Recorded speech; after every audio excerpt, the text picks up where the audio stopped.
Good evening, welcome. We're delighted you folks are here. I'm Russ Linden. I help to lead a group called Welcoming Greater Charlottesville. We work to make the community as open and welcoming as possible with an emphasis on helping immigrants and refugees settle here and be welcomed here. And that, of course, is part of our theme for tonight and next week. This is the first of a two-part series on migration. Tonight, we're really privileged to have David Leblang from UVA. He's going to speak about worldwide migration patterns. One of the things I'm interested in is why are we having record levels of migration now? What's going on? What do we make of it? And next week, we're going to have a second session with Allison Ball. Allison, people know who you are. And the topic next week is closer to home. It's the situation at our southern border. As you know, we can often read about, see TV news and listen to radio news about the southern border. What's really going on? Allison has lived in Arizona many months a year for years. She goes down to the southern border. And so there will be a whole lot of interesting insights. What's happening, what else could happen. That's next week, same room, same time, Wednesday evening. But let's start with tonight. I want to introduce our moderator. The moderator for this evening is Lise Clavel. Lise has an amazing and wonderful and varied background. Most recently, she was working in Washington as the Deputy Assistant to the President and Senior Advisor on Migration, pretty reflective of our topic. Before that, she was Chief of Staff at the U.S. Customs and Border Protection. She's also been a senior member of campaign teams for a variety of candidates, and she's currently a practitioner and fellow at the Karsh Institute of Democracy. It's a little-known part of UVA, which is doing a huge amount of work. And if you have a chance, go to Karsh Institute of Democracy. They have a program coming up in October, Democracy 360. It includes a lot of programs similar to our topic for tonight. So, starting with David Leblang. David, we're delighted that you're here. Lise, go ahead and do the intro, please. Can you hear me? Okay. I have 4 little boys, so I'm really good at talking loudly. It's great to see you all this evening. Thanks for coming. We're set for a very interesting talk, followed by some time for questions and then discussion with all of you. It's my pleasure tonight to introduce our keynote speaker, David Leblang. David gave me permission to shorten his very impressive but also very long bio. So what you should know is that he is the Ambassador Henry J. Taylor and Mrs. Marian R. Taylor Endowed Professor of Politics at UVA, where he focuses on international immigration and the global political economy. He also holds positions at the Batten School and the Miller Center, and is currently the Interim Associate Dean for Student Experience and Strategic Initiatives in the College of Arts and Sciences. He's the co-author of a new book on immigration and the global political economy called The Ties That Bind, which discusses the important benefits of labor migration to the global economy while also considering the difficult politics that can make those benefits hard to achieve, which I think we'll maybe hear a little bit about tonight. I've had the chance to get to know David a bit this fall, and besides being extremely smart and thoughtful, he's also just a lovely person to be around. And you'll see his passion for the topic of global migration and relevant international political developments come through in this talk. I was asked, we are fellow New Yorkers, and so here's my reminder to not talk too quickly. And with that, let's give a show of hands for David.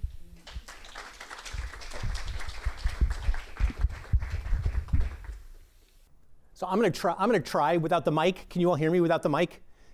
I know I talk loudly. Again, my kids tell me that. My wife tells me to shut up all the time. Okay? That's my fault, not hers, just to set the record straight. So I am thrilled to be here. You know, when Russ invites me to do something, I will say no 3 times and then say yes because he keeps asking. But that's in general, you know, if anybody asked me to talk about immigration, I'm just delighted to do it. And I'm delighted because I think it has been a timely topic for the last 10 to 12 years. And I think it's a topic where we get sucked into rhetoric and not sucked into enough about evidence and facts and what we think we know on the ground. Okay? So what I'm going to try and do during what will hopefully be a relatively brief presentation is try and share with you some facts. Not some facts as I see them, but some facts as they exist on the ground around the world very generally, and then have enough time, and I think a lot of time, for us to have a really spirited conversation. I said to Lisa, I said, this is not just about me talking. Lisa has a set of experiences and knowledge that I don't, and so hopefully we can together have a conversation that will inform how we think about the world around us, okay?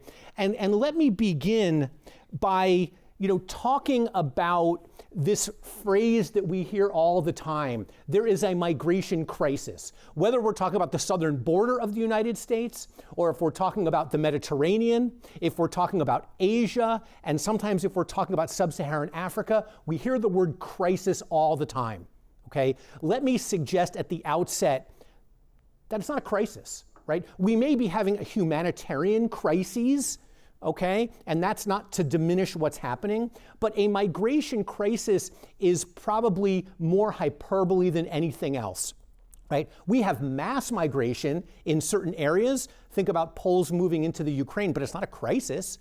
We have lots of people trying to come across the southern border of the United States, but it may not be a migration crisis. Certainly is a humanitarian crisis, and it's certainly a political crisis, regardless of the party. Okay? But to call it a crisis doesn't allow us to understand the dynamics that are driving people or that are leading people to move a place that they see as their home and seek refuge, seek employment, seek life somewhere else. Okay? And so these are just a collection of photos. They could be anywhere in the world. I mean, this is not going to be the southern border, right? But it could be, this is the Mediterranean. This could be almost anywhere. It could be Matamoros. This could be Turkey. And again, we can look across the photos and we see images that may strike us as familiar, okay? When I first started teaching migration, and I teach this almost every year at UVA, I always show them this picture, okay? Because these are the pictures that resonate with me. When I think about migration, my great-grandparents came from Eastern Europe to Ellis Island, so that resonates with me. And this, I don't know if you can see it, this is a young Vito Corleone, right, from Godfather 2, the best, right? When he's looking out the window, right, he's been put in quarantine at Ellis Island when he's come over, unaccompanied minor, and he sees the Statue of Liberty, right? To me, that's power. Right, as we think about people moving somewhere for refuge, for freedom, and for the opportunity to start a life. Now, I grew up in South Florida. I am a New Yorker, but like most New Yorkers, I moved south. My father got relocated. We lived in South Florida, and I lived there during the Mariel boat lift. And so as a 12-year-old, we watched people fleeing Cuba. Right, so this was refuge, people seeking refuge in the United States, coming across in boats, setting up tent cities underneath I-95. And so those are the images that I have in my head when we think about immigration. The first set of pictures are pictures of labor migrants. The second set of pictures are pictures of people seeking refuge. And then when I started teaching these classes, I started seeing the kinds of pictures that I showed you on that first slide. Right, the kinds of pictures that might remind us of the Syrian refugee crisis, again, the language crisis, when Syrians were entering Europe, and the pictures that we see on the southern border, et cetera.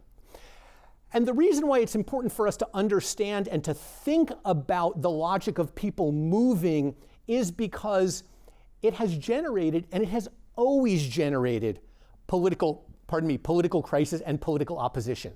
The United States, since founding has had a party, and depends on what era we're in, that didn't want people to come in, right? That we don't want the Irish and the Germans to come in because they're Catholic, right? We don't want the Cubans or the Russians to come in after World War II because they're communist, right? And so we're afraid that people are going to come in and they are going to disrupt our culture, our politics, our ideology, so there's fear, right? And again, this is not anything new. We see it very broadly. We see it very starkly, I should say, when we think about politics over the last 10 years, right? So when Donald Trump came down the escalator, right, what did he talk about? He talked about Mexicans, right? That's what he talked about. When Brexit occurred when the Brits went to the polls to say we are going to leave, what loomed large in the conversations in British politics? It was this idea of migration, but it was also this idea of sovereignty, right? We want our country back. And if you look, I don't know how well you can see this. This is a slide from the Economist about 3 years ago. We've seen the rise of support for radical right-wing parties, primarily parties that are anti-immigrant.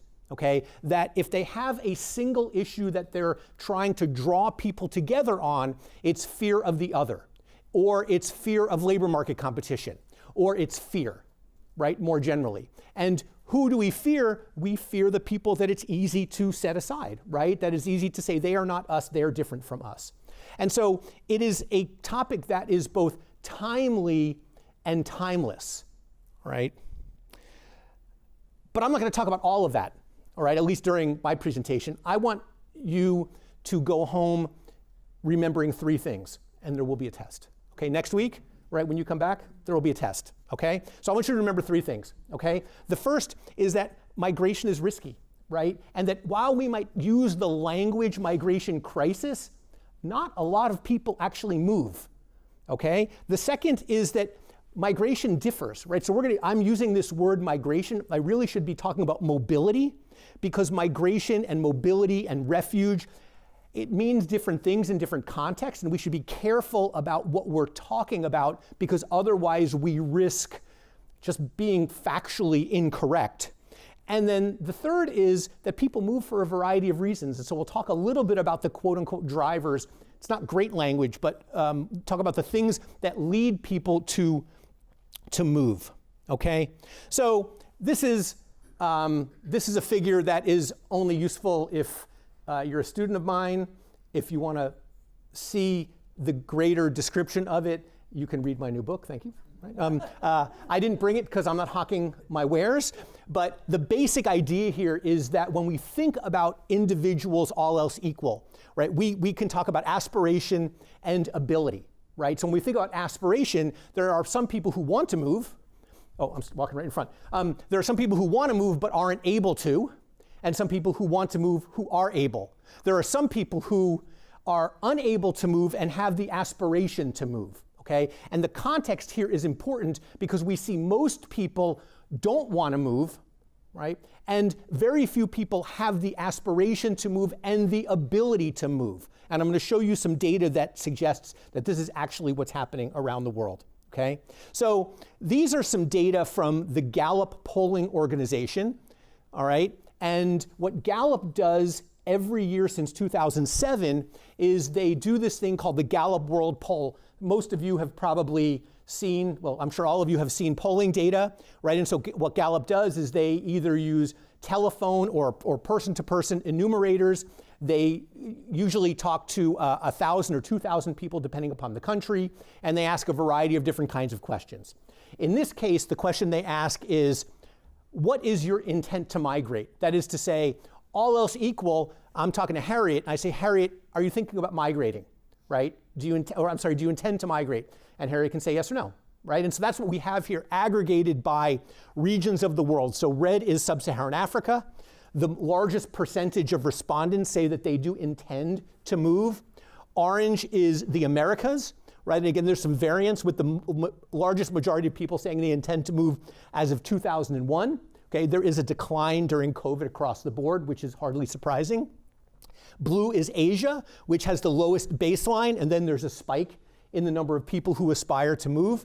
But the take home here is that all else equal, the intent to move still at its maximum, with the exception of sub-Saharan Africa, hovers no greater than about 30%, okay? So the intent to move stays relatively low. Not everybody wants to leave, okay?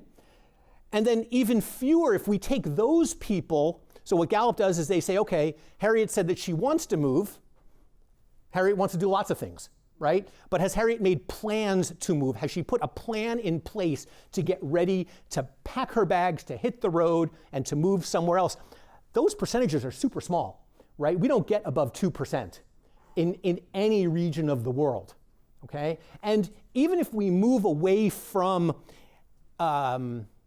survey data, and we look at actual data that's collected, let's say by the United Nations, right, or by the World Bank, the reality is that less than 4% of the world's population, if we think about migrants, if we think about refugees, less than 4% of the world's population live outside their country of birth.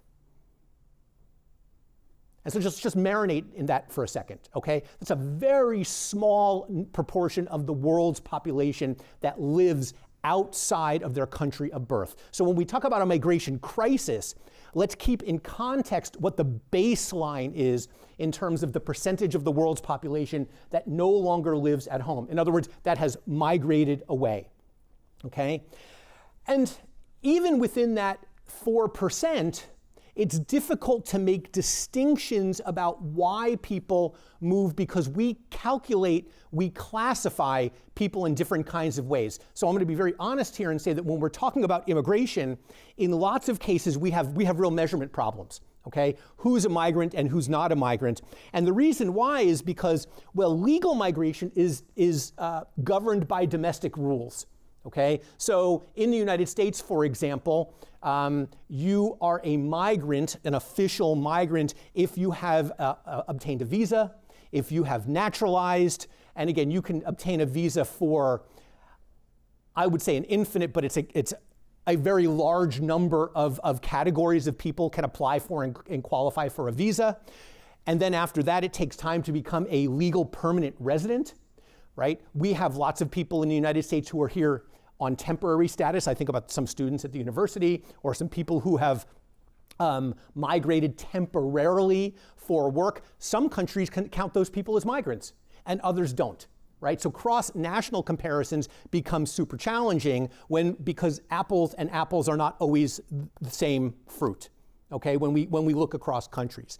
And so legal migration, again, is determined by domestic rules.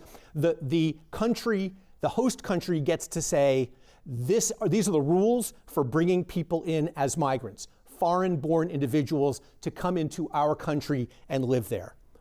Asylum or refuge, that is governed both by domestic rules and by, international agreements. The foundational one is, I'm forgetting the year. Do you remember the UNHCR? 59? 51?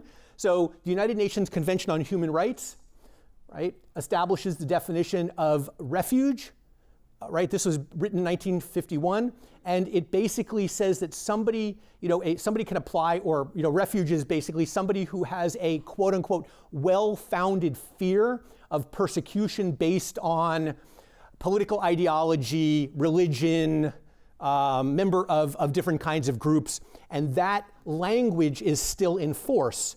Okay, it has been reinterpreted by different conventions and in different areas to talk about what groups might count, right? So is a group sexual orientation? Is a group political affiliation? Is a group something else? But again, these things are carved out by international agreements, starting with the UN Convention, and then the reality is there's no enforcement. Right? So if the United States says, we're going to stop taking asylees, right, or we want to ban people from certain countries, there's no international authority that can enforce a rule that says, well, the U.S. or the European Union signed an agreement. Why aren't you letting these people who are trying to cross the Mediterranean into Spain, right, or Greece, right? So there's no enforcement mechanism, right? But again, that's a different class. Class is probably a loaded word, different category of individuals from the migrants that we talk about when we talk about legal migrants, who tend to be mostly labor migrants, but not entirely. And then we've got another group of individuals, and again, here the language is varied based upon what source you read. So here we talk about folks who have irregular status, who are undocumented, who are unauthorized. We may use the word illegal immigrants, right? Basically to indicate that they don't fit in this category or in this category, okay? A challenge here is that because there's no universal agreement on who counts as a refuge or a legal migrant, it's hard to talk about the circumstance by which individuals are legal or irregular or et cetera. And so in the NGO, the non-governmental organization world, they've tended to use this word mixed migrant.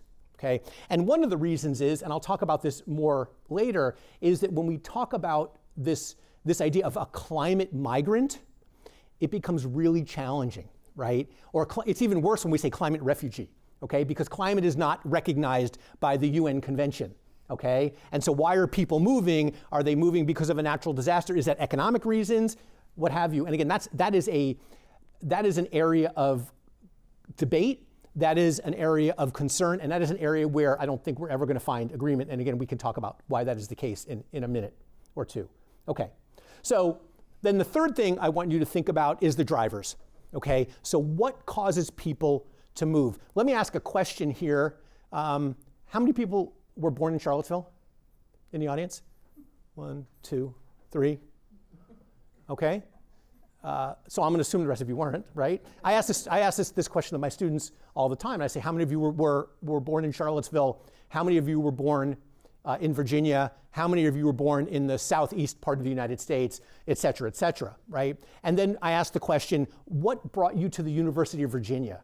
All right, so what was it that attracted you to come to Charlottesville? A lot of the kids say, well, I have a friend or a parent or something like that convinced me to move there. Right? I tell them my story. I was born in New York. We moved to Florida. Why? Because my dad got a job there. Right? I moved to, where did I move? To Nashville to go to graduate school, and then Williamsburg to teach, and then Texas to teach, and then Colorado to teach, and then to Virginia to teach. Right? But why did I come to Virginia? Well, it was close to my parents. Right? And so we can think about drivers. Right? What's my driver? Well, it's employment plus social ties.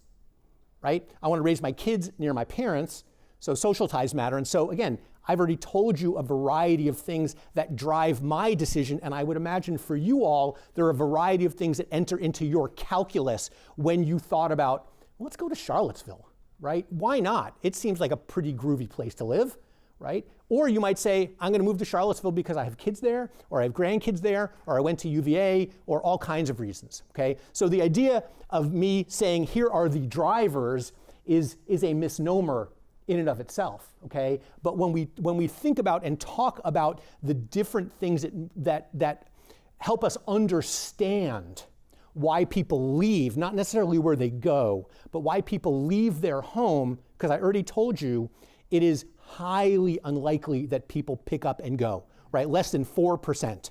So if we're looking at that 4% of the world's population, how do we understand why people have picked up and they have gone? Right? Well, we can think about economic reasons, political reasons, and then, as I promised you, we'll come back and we'll talk about climate. Okay? So, economic concerns, this is out of order.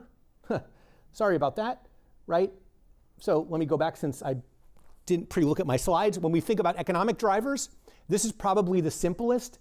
And when you read academic work, a lot of the work on migration is rooted in an economic understanding of migration, right? An individual is going to leave their home, and they're going to leave if they have an opportunity to earn higher wages in a destination, right? I remember talking to my dad, why are we leaving New York and go to Miami? He said, it's a better job, okay? Simple, okay? And it's a better job, as we talk about it, it's a better job less the transaction cost. So it's going to cost me something to pick up and move. All right. Within the idea of economic migration, we can also think about a different unit of analysis. So when I've just said, my dad said that we're going to move, it was his decision. He was the wage earner. Right? But when we look at emerging markets, when we look at developing countries, usually the focus of our analysis, especially if we think about the Southern Hemisphere, it's the family. Right? And so the family unit will say, okay, we're going to send traditionally the oldest son abroad. Because the oldest son will go abroad, they will earn some money and they will send those dollars home in the form of remittances. Okay? So there's an economic motivation, but it's not the individual's motivation to move, it's the family units. Okay? Now, to be honest, after about 10 years of research in this, what we found is that families stopped sending the oldest son abroad, and they started sending the oldest daughter because the oldest son, I have an older brother, right? They're just not that responsible. They were not, like, this is what the evidence shows, is they're not sending the money home, but the oldest daughters, they love their parents, right? So again, I'm not trying to play to your heartstrings. This is what the data tell us, okay? And so what we see when we think about a family unit, we see a lot of eldest daughters moving, and that also helps us explain why certain countries, quote unquote, export different kinds of workers. So a lot of Asian countries have been very effective in exporting nurses, right, or medical assistants, all right? And the reason why is because these women are more reliable than if they send the men abroad, right? And they're not going to return, they're not going to send the money home, okay? I don't like it, it's gendered, but it's a reality, okay? But again, so we have economic arguments. The second set of arguments, again, this is familiar when we think about the Refugee Convention, right? Well-founded fear. People are moving because of oppression. What one need look no further than the Ukraine to get a good sense of the scale of people who potentially move when there is violence or the threat of violence. But it's also interesting when you think about the Ukraine that the majority of the population has remained, okay? And the majority of people who've moved to Poland have already returned to the Ukraine, as far as we know. Syria is not empty, even though that civil war has been going on for, I'm gonna say 20 years, but probably longer than that, okay? So again, oppression, violence does lead people to leave, but not everybody goes.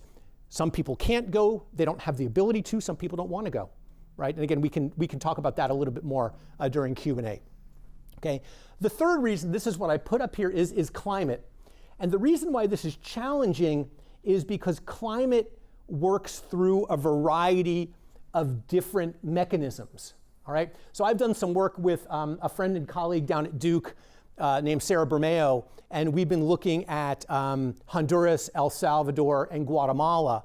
And what we find is that it's not civil violence, and it's not interstate violence, it's not war, it's gang violence, right? It's targeting of families and of children. And what we observe is that this increases as the climate is changing, okay? That when things get unsustainable in agricultural parts of these countries, people first move to urban areas, okay? Urban areas nominally should be a little bit safer.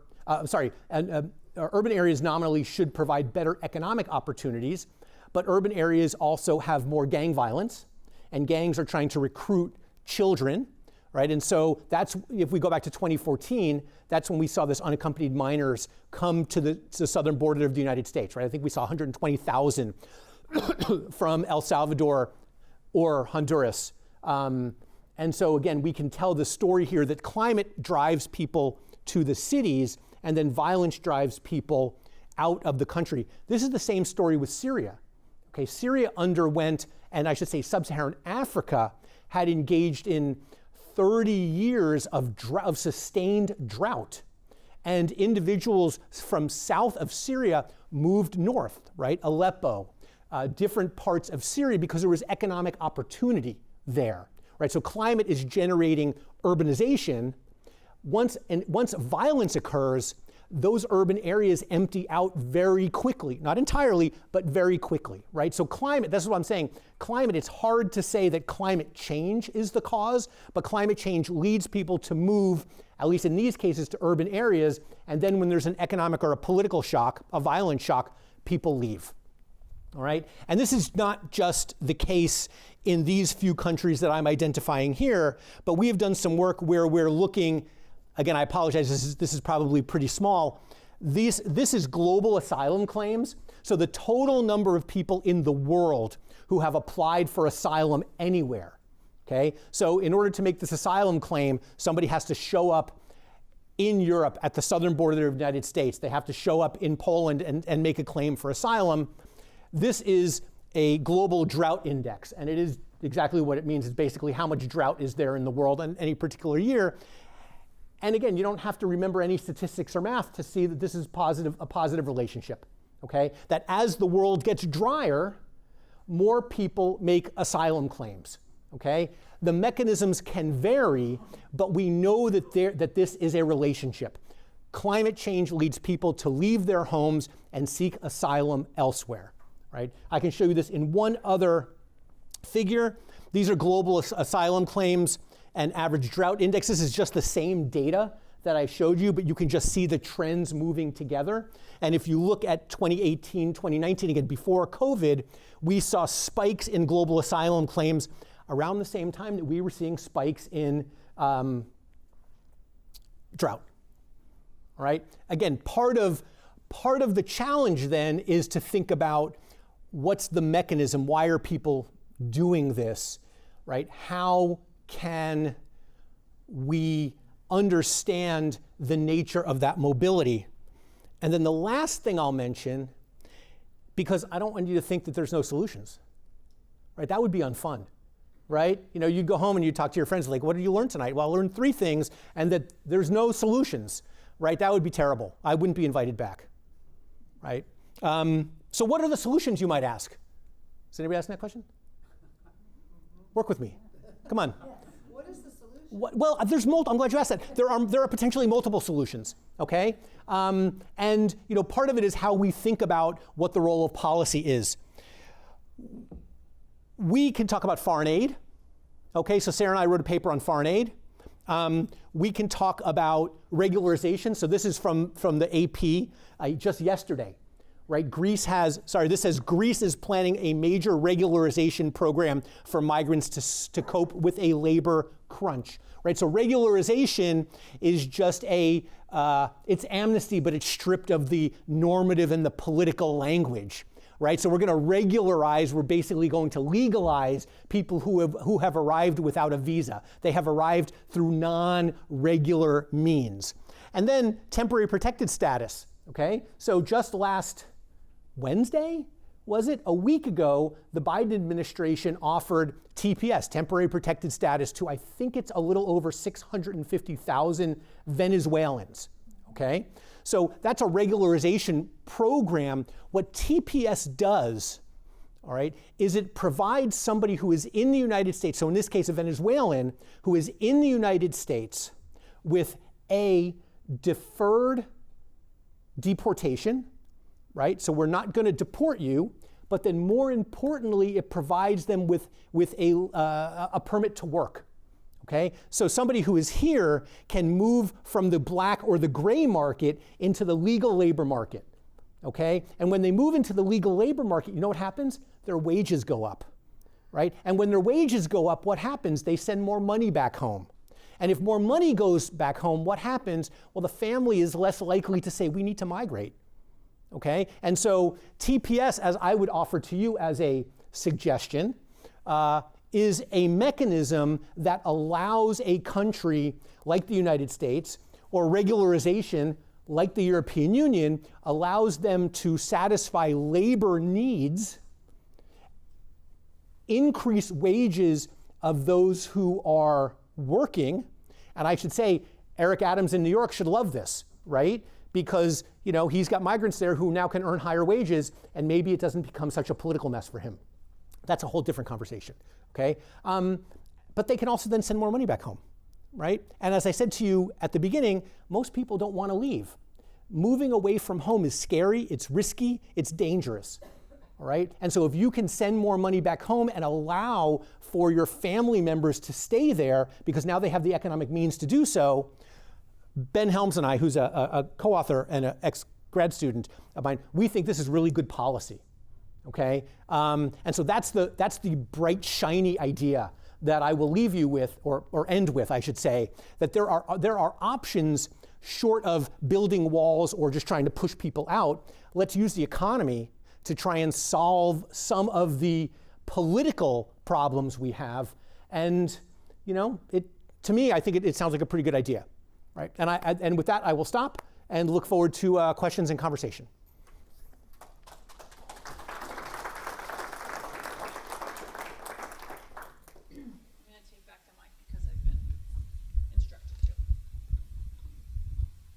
So I'm going to ask 1 or 2 questions, and then we'll open it up for questions if that's all right. One thing I wanted to know, and you have Greece on here, but I don't know if that's a recent story or not. The most recent story. Oh, interesting. The most recent story of Greece in my mind is the, freighter that they said, no, that's in Italy's waters, and basically let, collapse.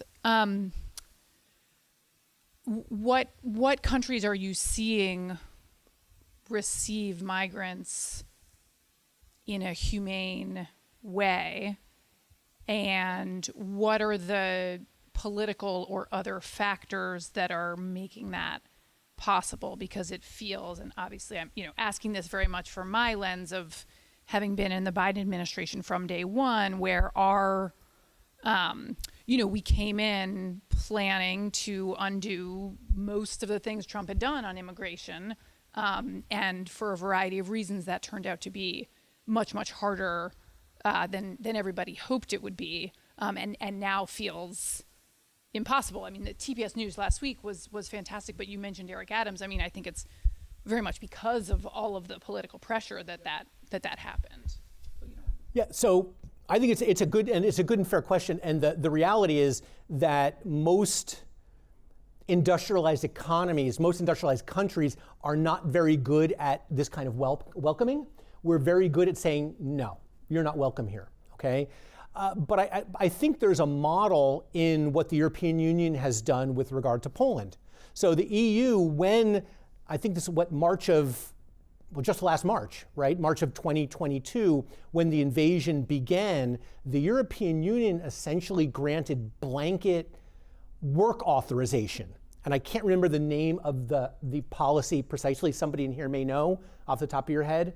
But they gave them, basically it's blanket work authorization and non-deportation protection for 2 years. So this will expire in March of 24, depending upon what happens. And what's useful about that policy is it, just like TPS, it allows Ukrainians who are in Poland, in Spain, in France, I was about to say the UK, but no, in Germany, right? It allows them to get a work permit, okay? And it allows them to put their kids in school, right? And it makes them basically immune for deportation because they have a temporary permit. Now, why is the EU able to do that? And this is on the one hand, it's a great question, but on the other hand, it's such a simple question, in that, the question that has been asked is, well, why is Europe doing this for Ukrainians and not for Syrians, right? And the answer is twofold. It depends what story you want to tell. One answer is, well, the Ukrainians are blonde-haired, white, and blue-eyed, and the Syrians were not, or are not, okay? I don't think that may be unpalatable, but it doesn't make it incorrect, okay? The second argument is it's anti-Russia, right? So the EU is a staunch alliance that is anti-Putin, and so this is a way of just saying, hey, Putin, you can't get under our skin. And that wasn't so much the case in Syria because, to an extent, that was, there's a proxy war going on, and people can wave their hands and kind of protect themselves with that answer. I think it's more of I was going to say, it's just more blatant racism in terms of the response. That is my opinion on this. I'm sure there are those of you in the room who probably see this differently, right? But anyway, I think that is a model of protection. I think TPS is a model of protection as well. Yeah, I mean, we certainly dealt with some of the same questions, both, from external sources, but also internally when we were figuring out what to do for Ukrainians who are coming into this country. And meanwhile, the kind of zeitgeist was make sure people from the southern hemisphere aren't coming up. Why don't we open up to questions and then we'll fill in. Russ, I can just kindly walk it around. Thank you. Did you have one? Yes, I have a question. Why did Biden pick only Venezuelans to use this GPS idea? And also, what's going on in their country that's making them leave? I really don't know much about it. Yeah, so I'm going to answer the second part, and I'm going to punt to you on the first part. So the second part, Venezuela has since 2016, 2017 been undergoing an economic meltdown. Okay, so between 2016 and 2019, I think 40% of the population of Venezuela left. The first wave went to Spain, and then I think Colombia has 4.5 million Venezuelans. Pardon?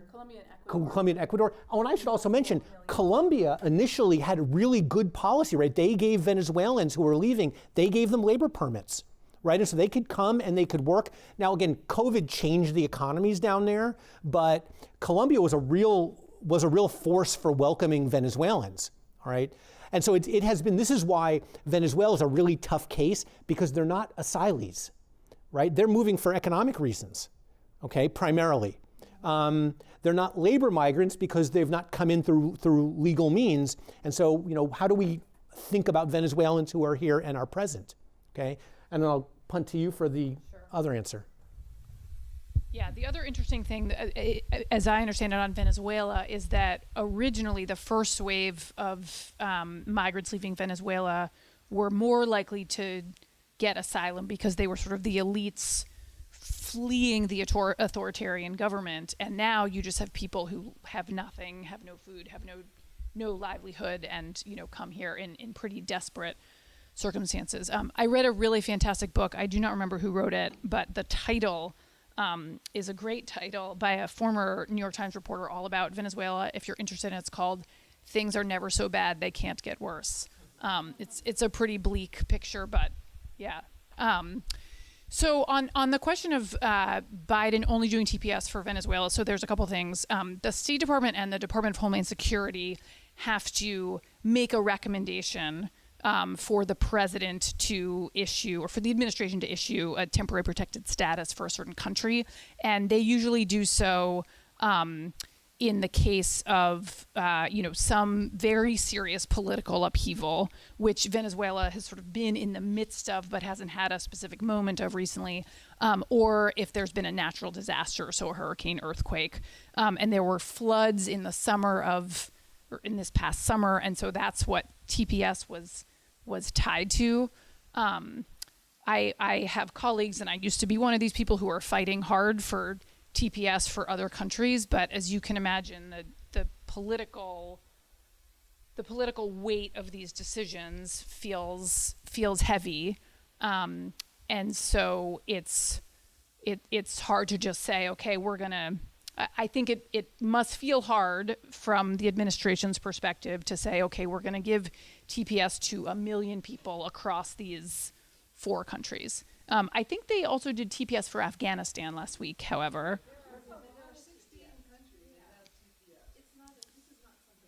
Well, the Venezuela announcement.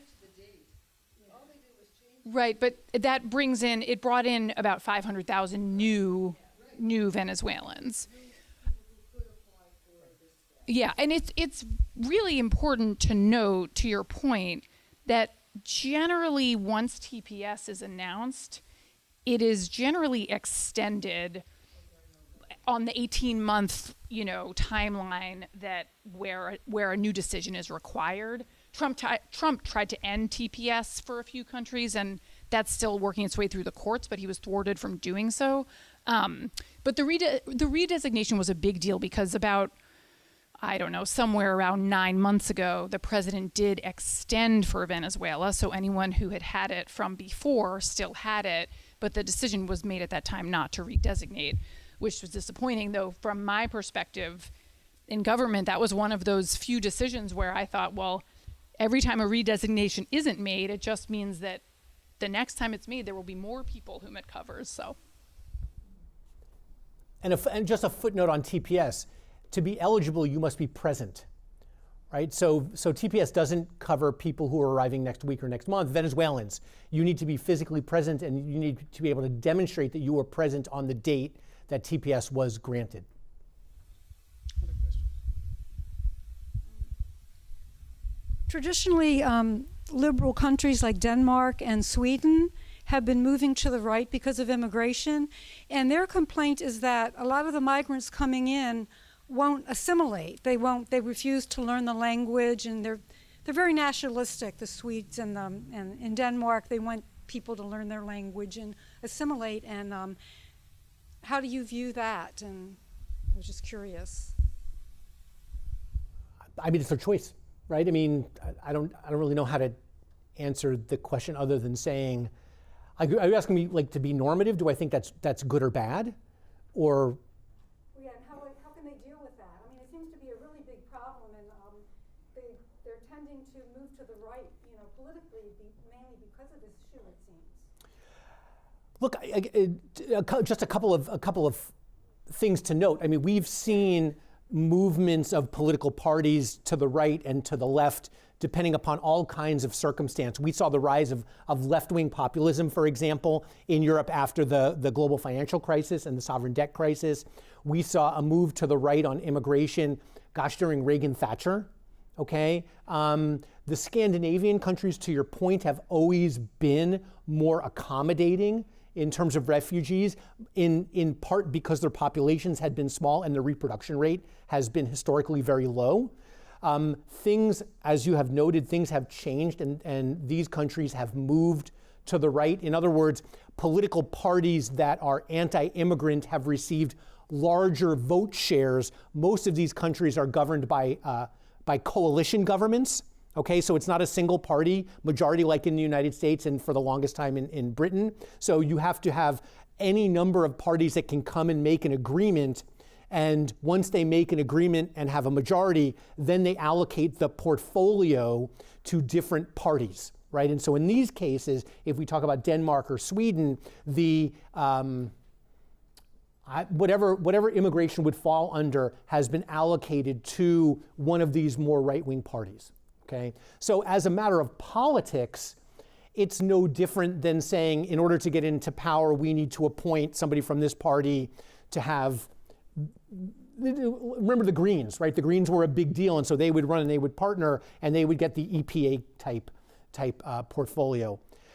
So this is what we're seeing in some of these Scandinavian countries in the context of immigration, but it's important to note that these are taking shape in different kinds of ways.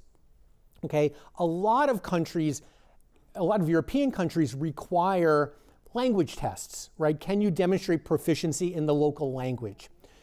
They require, countries vary, do you have to be present for 2 years, 3 years? I think Switzerland is 15 years, and then it has to be voted on by the canton where you're living to see whether or not they'll grant you citizenship.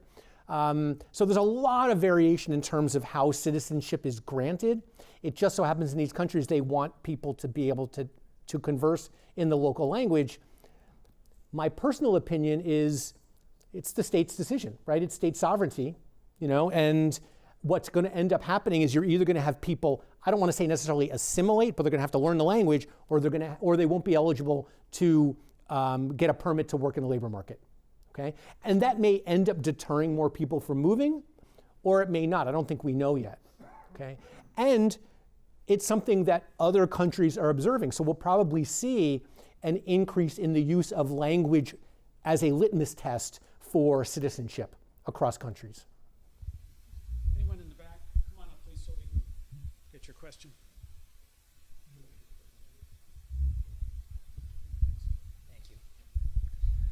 Yeah, you made an interesting reference to me before to the Mariel boat lift. And I remember President Carter, I think it was at the time, took a lot of heat for that, saying that you let Castro's emptying his jail and letting all his prisoners and all his criminals into the country. And I think if you fast forward now, I don't think anyone would deny that South Florida underwent a revitalization, and much of it was because of those people who did come in at that time. And I think, to me, and I want your opinion on this, the hysteria that the Trump administration created with the immigration situation in 2015, 2016, I think has colored people so much against immigration and has prevented a meaningful dialogue on it between maybe both political parties. And I want to see about getting your opinion on that, because I don't think I think it's despicable what's happening in New York, and a part of that problem is because you have Southern governors who are kicking the can up the road. And I feel sorry for Mayor Adams. I'm a native New Yorker, and I feel sorry for Mayor Adams. Most people can guess pretty quickly, but I feel sorry for Mayor Adams, and I don't think this is his making. I think it's an abdication of responsibility. So I mean, there's a lot in that, and I think we can both answer that question. I think there's a lot in that question. what I think is useful, again, I'm not a historian, but a glance at history is useful. You know, the United States, if you looked at public opinion, the United States did not want to allow, I'm going to use very neutral language here, people who were displaced as a result of World War II. In other words, people who had been liberated from concentration camps. The American public wanted nothing to do with resettling Jews, okay? And so we can take that and we can draw a line in terms of populism, both to the present, but also backwards. As I said, 1860, we didn't want the Irish, and then 1890 something was the Chinese Exclusion Act, okay? And so again, this is not to minimize, it's to say this is part of our history, and it's part of a pattern to say that, that this is going to be a way of mobilizing a group of people that you want to show up at the polls. Okay, it may be we're going to talk about unions, or we're going to talk about minimum wage, or we're going to talk about abortion, or we're going to talk about transgender bathrooms. We're going to pick a topic that's going to get the people who I want to vote for me to go to the polls. So nothing new about that. Okay, what's new is, this is my interpretation, what's new is how this populist rhetoric got ramped up. Because 2016 or 2015 to 2016 was a fascinating presidential contest. And here I don't mean Clinton v. Trump, I mean the primaries, right? That the primaries were a populist primary, unlike something we hadn't seen since 72-ish.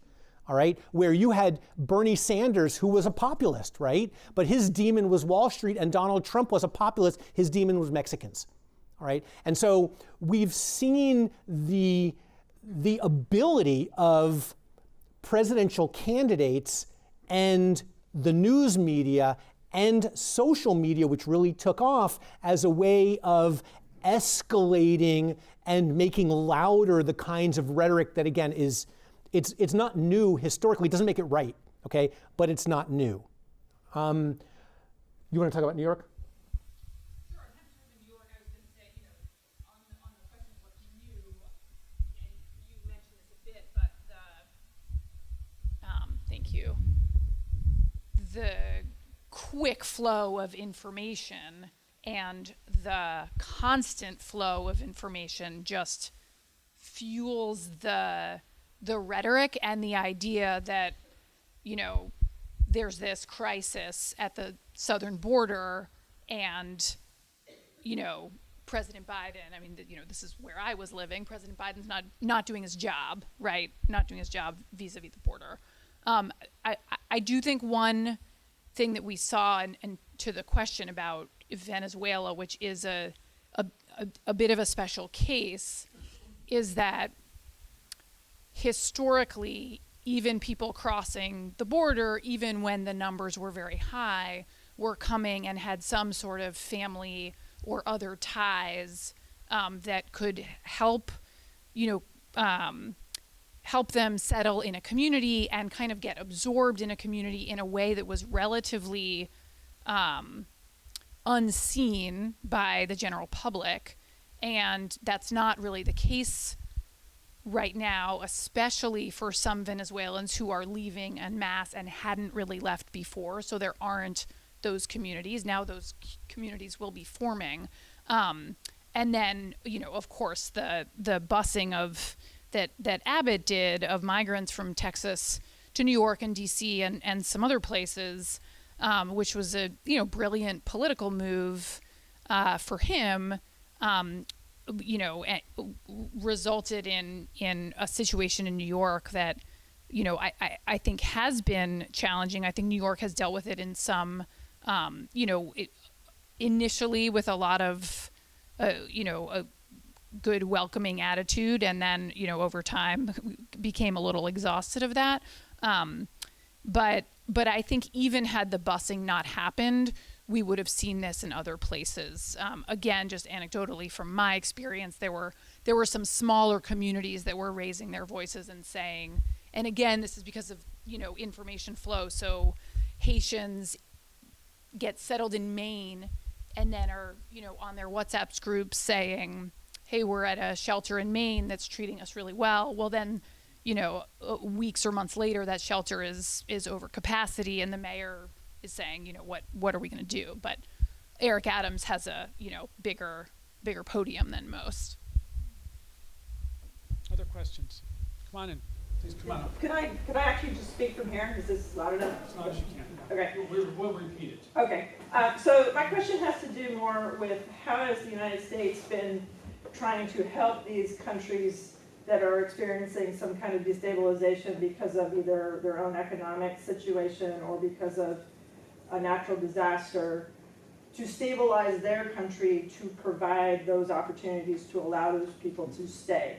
So the two examples that I'm going to bring up is Central America, where I believe they had a drought.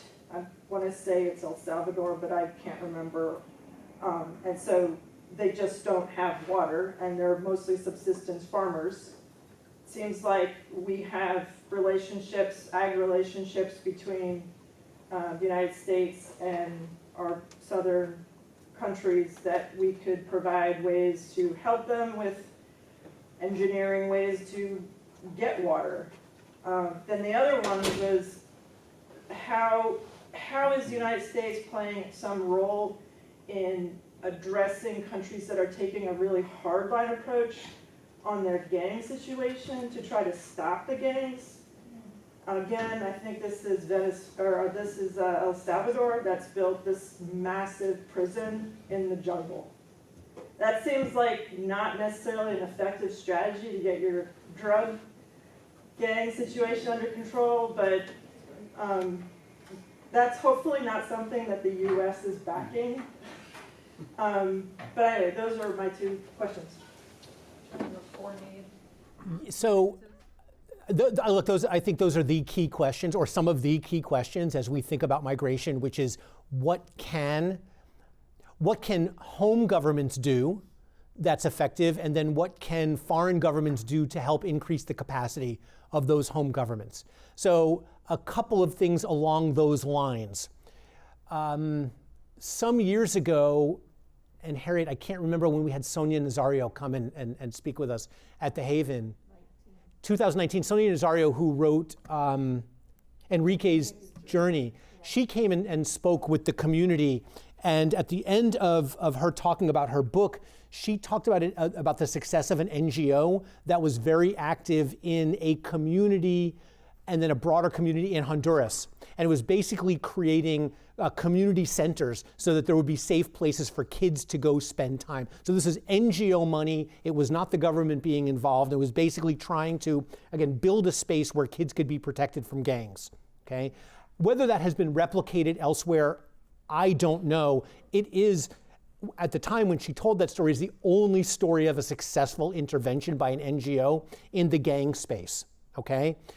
If we think about climate, so, Central America has got this area called the dry corridor, which is dry, and sometimes it's drier and sometimes it's wetter. One of the things that happened, I guess it was 2019 or the beginning of 2020, is El Salvador was actually experiencing a regular amount of rainfall, and so the cropland was actually, crops were being produced, and the potential for crops were being produced. And then Hurricane Eta came and washed away the crops. And then Hurricane Iota showed up, I think it was about 2.5 weeks later, and basically washed away the soil, right? So you went from a situation where crops are growing to the crops are gone, and now the soil is gone, and what are people going to do? In that kind of circumstance, that's where we saw a large increase in migration to the southern border of the United States. Hard to say what a local solution is, or a solution with US help. You need to build resilience, you need to build alternatives for people who are forced out of their land due to natural disasters. So what are some of those solutions?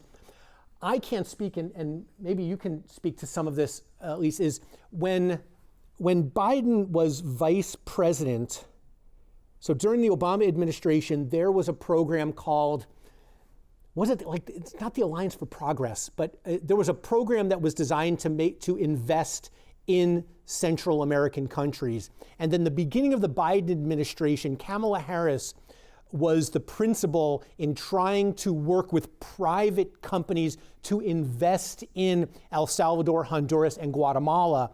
I don't know how much investment has actually been spurred by that, but some of the work, I remember reading the initial ones, like they partnered with Nespresso, right? If you drink those little capsules of coffee, right? To work with local farmers to try and again make sure that there was investment and an introduction of state-of-the-art practice in terms of coffee production, cultivation, et cetera.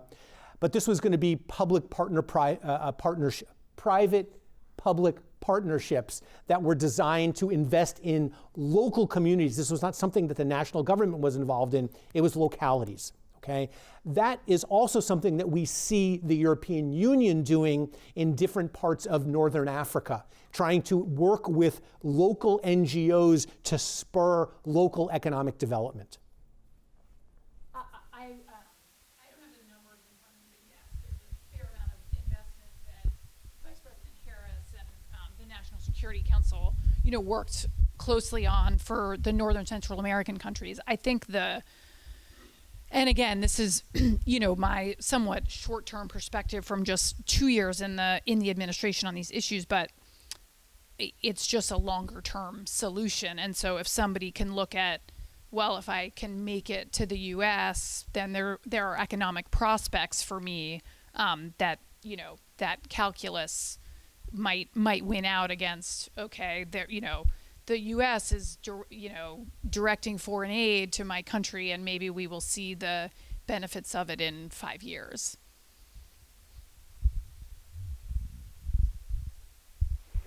What impact, if any, will AI have on future migration? Anybody?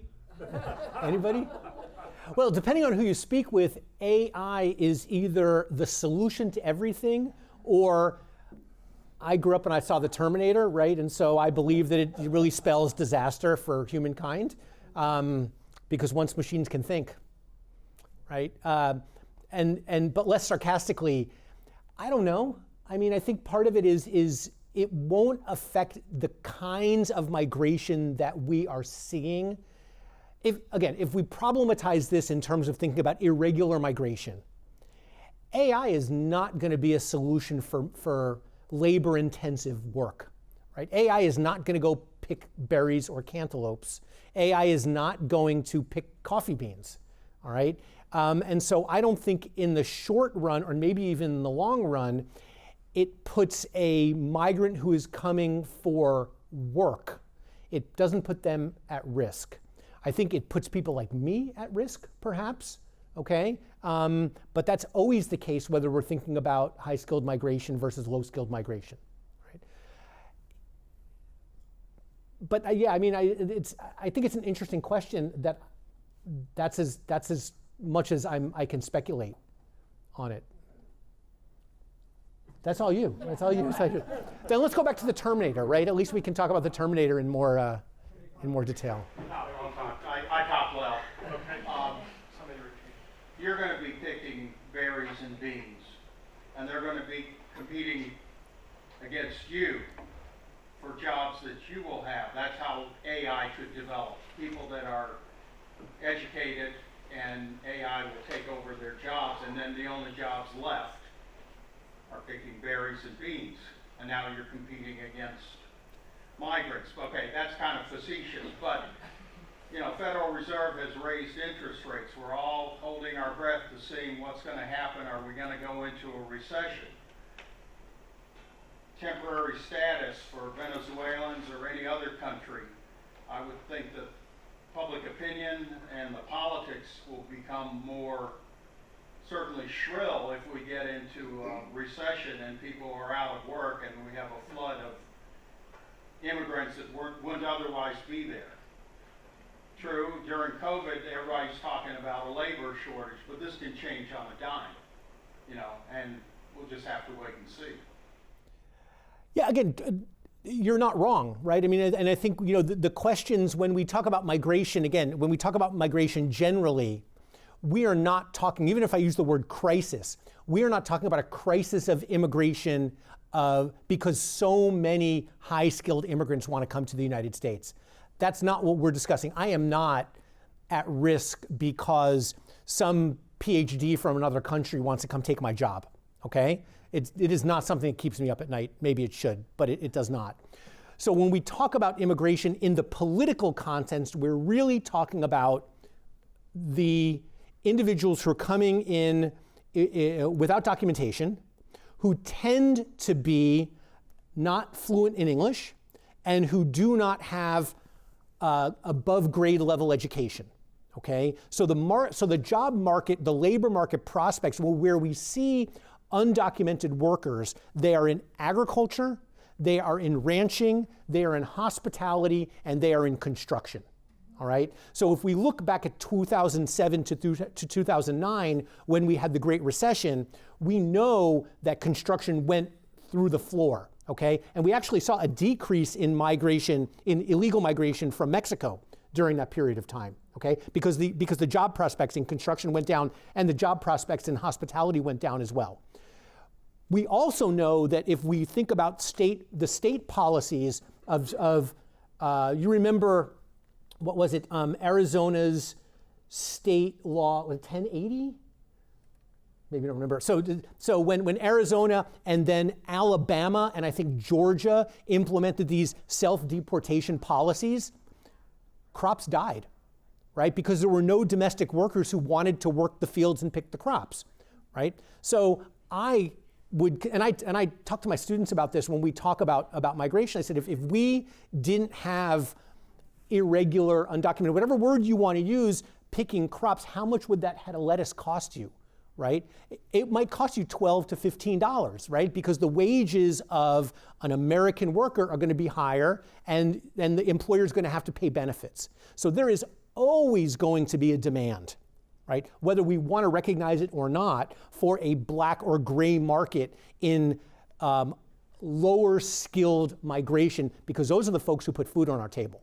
Okay, I think higher inflation is not going to change that one bit. It's going to decrease the demand for people working in construction and again in hospitality. Yeah, that assumes that what you described in the past during the financial crisis and so on, the immigrants were in demand for those jobs for a couple of reasons. One, they could get them cheap. Where, like you said, the American workers wouldn't do it. But the reason they wouldn't do it, because they had, even during that time, they had alternatives. Otherwise, they'd be doing it to survive. And that's where the political pressure comes in. See, that's where the things can change. I'm more skeptical of that last conjecture, right? I'm not saying you're wrong. I'm saying we can principally disagree and just see different things. Other questions? Does temporary protected status confer voting rights? Nope. Oh, does temporary protected status provide voting rights? The answer is no. It does not provide a path to citizenship. We have El Salvadorians who have been in the United States and have had protected status for, somebody's going to give me the number, 16 years? More than that. And there's no path to citizenship. There's no right to vote. There's none of that. Do these workers pay taxes? Yeah. Well, yeah, if you're employed, right, yeah, you would pay both an income tax and you would pay a consumption tax, a sales tax. So they're going to have a social security number. Yeah, they have to pay, yeah. What about medical care? Do they get free medical care? Repeat the question. Do they get free medical care? This is where I am out of my depth. Harriet says no. Oh, no, I can talk loud too, but most immigrants are barred from access to public benefits like TANF and Medicaid and all of that, at least for 5 years, at least the first 5 years. Okay. Because that's why there's a special waiver in place for like refugees, right? Huh. Yeah. What about I the don't- children? I'm sure some of them have children. Do you know more? They're born. Or no, these are not people on their pathway to citizenship. Even if they're born in the United States? No, Well, if they're born in the United States, I imagine that happens, right? Yeah. They come here and, Yeah. some You children see are born. the mixed families, right, where the American-born kids, but like the mother, like if they're with the parents are not eligible, but the kids are. Good. Yes, when you start getting, I'm not fully up on some of that stuff too, but yeah. Is that sort of out of the scope of our discussion, or, because what really interests me more than, I mean, all of the political stuff is certainly very interesting. Yeah. But what, I've worked with a lot of people who are refugees from Africa and Mexico, and they get the shaft coming and going. I mean, they hire them because they're cheap, and then when they decide they don't have enough work for them, they say, well, too bad, bye. And they just get the shaft coming and going. And one family was completely broken up because the father had papers, the children had papers, but the mother didn't. She was deported and she had 6 kids here. I mean, it's just the injustice of the whole system is so horrible, and I just wonder, is there anything that can be addressed in that? I mean, anything that can be addressed. This is where I'm just a skeptic, okay? And so the question really, it's a fundamental question about politics, right? So what's the political system going to do? Because a reality is, if there are 11 million, these are the estimates, right? 11 to 12 million undocumented migrants in the United States, you can't deport all of them, right? You can't, whether you should or not, that's a normative question, okay? You're not going to deport them all, okay? So the question is, what do you do, all right? And this is where our political system is just totally broken. And again, this is broken on all kinds of things. The Democrats want to talk about regularization and a pathway to citizenship. When the Republicans hear that, they say they hear permanent Democratic majority, right? Because they assume that these individuals will register as Democrat. That's a huge assumption, okay? The Republicans, on the other hand, say, let's do immigration reform piecemeal. So the Democrats are saying comprehensive, let's do the whole thing. Republicans are saying, let's do piecemeal. So let's do e-verify, which means that employers have to verify that somebody is in the country legally. I will note as a footnote, that was part of the Reagan amnesty, right? And you all are old enough to know what I'm talking about. When I tell my kids that my students, that Reagan, the Republican icon, is the only president to grant an amnesty, they're like, what? How does this happen? Because of the point that was made, it's become so politicized, right?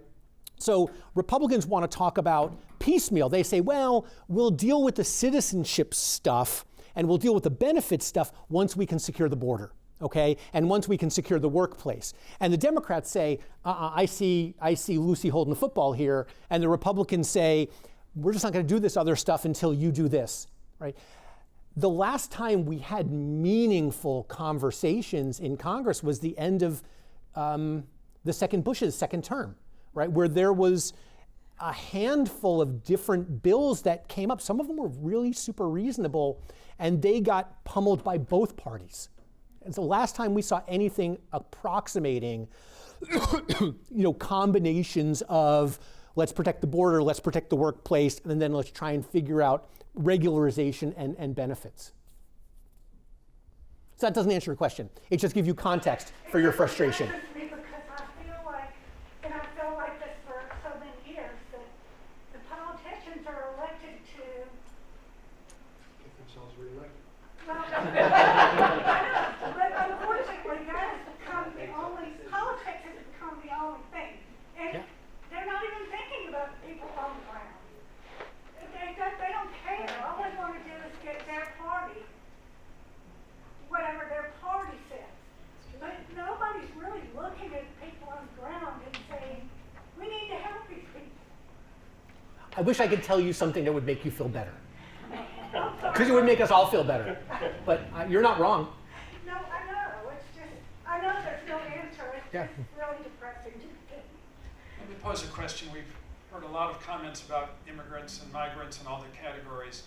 and all the reasons why many people get afraid and see this as a problem. I'm from the Midwest. There are cities in the Midwest, Detroit, my hometown is one, Akron's another, where the population is down, and some of the local leaders say, bring us your immigrants. It's like what they worked on the Statue of Liberty. Is there a way for states or federal or localities to create a pathway so that those folks who are overwhelmed can send people to places that really want to need them, not New York City? Lisa, you were telling me when we spoke last week about something Chicago's doing. Yeah, I was going to say, I mean, I would imagine, Chicago and the state of Illinois are talking to their, adjacent colleagues. But in contrast to Mayor Adams, who, I think is under a lot of stress and pressure, but has not always handled, in my opinion, hasn't always handled this perfectly. Chicago and Illinois have really done a lot to be welcoming and including in their rhetoric. So I heard the deputy mayor speak about this, deputy mayor of Chicago, and she was appointed to manage migrant affairs, and she was talking about how they're taking this as an opportunity to improve their shelter system and improve their services and improve their partnership with the state of Illinois to make sure that everyone who comes to Chicago or who's been there, who's been bused there, has a place to live and has the services they need and the support to apply for asylum or whatever pathway they choose. And I just found that really inspiring. Now, granted, I think the numbers in Chicago are much lower than the numbers in New York, but they are meaningful. And it certainly was, unlike a place like San Antonio that I think has been, seeing a certain amount of migration for years and, kind of knows how to handle it. Chicago certainly didn't have that apparatus in place, and they put it together, over the last year to 18 months.